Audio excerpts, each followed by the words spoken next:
Wake up in the morning and wipe off the drool. Realize it's a Monday and instead to the doom. I get up, brush my teeth, and I walk my dog. But JK, I'm still in bed because I hate my job. Bored as hell at work, how I fix the situation. Burnout, unfulfilled, it ain't more than a vacation. I know that's right. An interview, and it's all the same behavior because a dream job is a dream, and I don't dream of labor.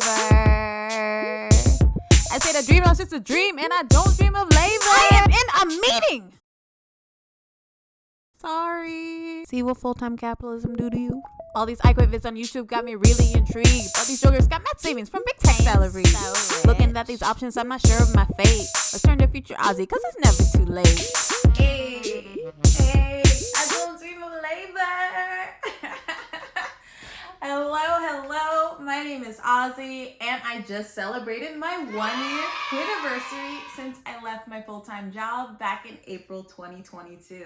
So maybe quitting isn't specifically your goal, but you may be inspired to shift your life in some ways by traveling, having good food, exploring art and creativity, or chilling, relaxing, doing whatever feels right to reclaim your time and energy and live with ease and fulfillment. In this video, I'm going to share some of my strategies that I use to spend a whole year out of the 9-to-5 grind and also make sure that I infused enjoyment along the journey. If you're feeling any part of this video or have more questions, please put them in the comments. And of course, would love and appreciate a like and subscribe. And I'm gonna wrap up with the most important part, so stick around for that. The first thing I'm gonna talk about is money, honey.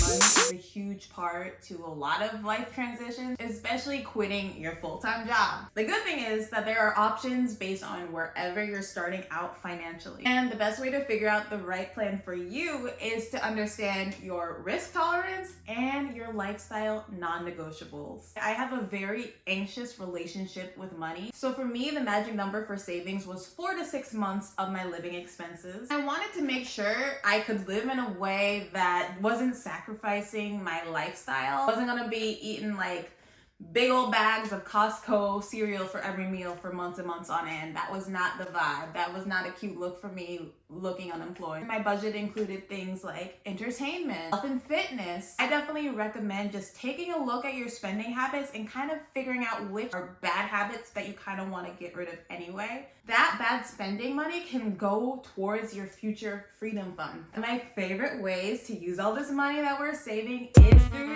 travel. There's actually a pretty easy way to make travel way less expensive than living at home. I do a combination of reducing my rent and also reducing my cost of living. Let's first talk about the strategy I'm doing right now. House sitting. I like to think of pet sitting like an Airbnb exchange. So you still stay in pretty nice places like I am now, but instead of paying hundreds of dollars a night, you get to stay there in exchange for taking care of their pets, their plants, or their home. And this is actually how I'm going to be covering almost all of my housing for the next 4 months. I use Trusted House Sitters, which is a platform for pet lovers who love to travel. I have a referral code in the description, so definitely check that out. Did I mention that Trusted House Sitters offers pet sits around the world? Which brings me to my next cost-saving strategy, nomading. This has been the biggest part of my cost saving. At the end of my lease, I sold all my stuff, downsized to what I could bring with me, and I've been traveling ever since. And getting rent off your budget is a huge thing. Of course, if you travel to a place with a lower cost of living, that's even better. I try to find co-livings, which are basically like a hostel, but for longer term stays. And they tend to be nicer than hostels, but the best part is you're going to be living amongst other travelers, a lot of them solo travelers. And of course, the people who are running the co-living have a lot of expertise on the area. They have that local perspective. Many of these people in these co-livings are digital nomads, meaning that they're working and traveling. So they also have really good Wi-Fi. And you know, I'm not one to speak about work, but let's just get into it because it has been a part of my journey. Freelance. So when I made my budget before I quit my job, I planned for 4 to 6 months out of the workforce.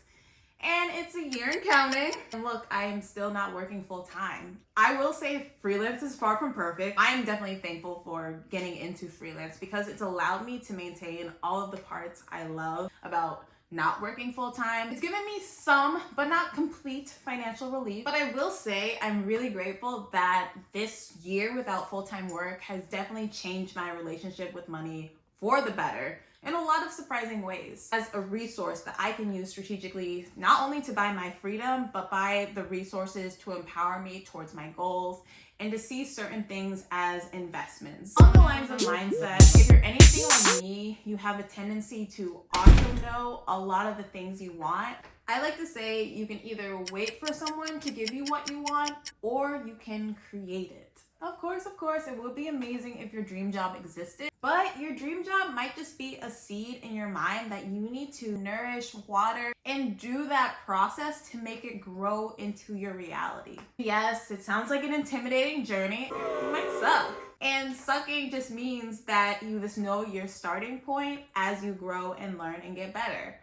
As kids, we were so used to being bad at everything because we were brand new to the world. But if the world has put you on a path that is separating from your dreams, you kind of need to go through those stumbling blocks again to get to your right path. And let's be real, it can be freaky to not have a full-time job and to not be on a traditional path. Of course, feels very uncertain and unstable. Oh. Speaking of unstable, homie keeps dropping his toy. So with that, I like to think of my affirmation, which is you are smart, creative, and brave, and that is all you need.